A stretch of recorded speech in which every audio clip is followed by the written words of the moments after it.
I think there was a lot of limitations in our old collision system. It was very good, but it didn't allow us to do some things that were quite difficult. So a lot of times in FIFA 11, you'd get a situation where maybe two players are running into one another, and because there's a lot of contacts between those two players, with the old system we had to pick one contact, which meant that we'd get a collision animation that did a great job of showing you that there was a collision, something happened, but maybe didn't take into account every little detail.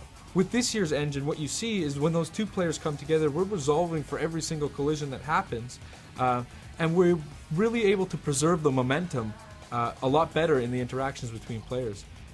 This looks fantastic when you get into the replay camera and you see all of the limbs and the parts bending and contorting as you would expect them to, like you would see on real-world TV. But it also translates into the telecam, where you really feel the difference of the game and you really feel that preservation of momentum. Another benefit that we get is we resolve a lot of our clipping issues in the game this year. In last year's system, we didn't actually account for arm collisions at all, and you couldn't really tell in the telecam, but if you went into replay, you would notice that arms could sometimes clip through a shoulder or clip through a back of your opponents. Well, this year we're resolving every single collision on every single limb of the players when they interact, and the results are quite astounding. One, you don't actually get the level of clipping that you got in last year's game, but two, you get tons of variety. You don't get these robotic animations in jostling and shielding. You get more of a tussle between the players and a fight for possession that feels more realistic, feels like things that you might see on TV. To illustrate the point about the variety we get, I want to talk about contextual dribble turns.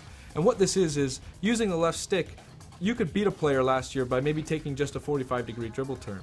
But sometimes when you would do that, maybe you'd knock the ball by him and that player would stick out a leg trying to tackle you or really be in the way of where you're trying to go after the ball has passed him. So when you add this year's engine on top of the contextual dribble turns, what you get is realistic behaviors, realistic things that you would see on television happening in the game. Like for instance, a player knocking the ball by a defender, he sticks out a leg to tackle and the dribbler tries to jump out of the way, but he gets caught and he goes down. But the way he's trying to jump out of the tackle and the way that his legs bend because he's been caught, it creates another level of variety that we just wouldn't have had in the game last year.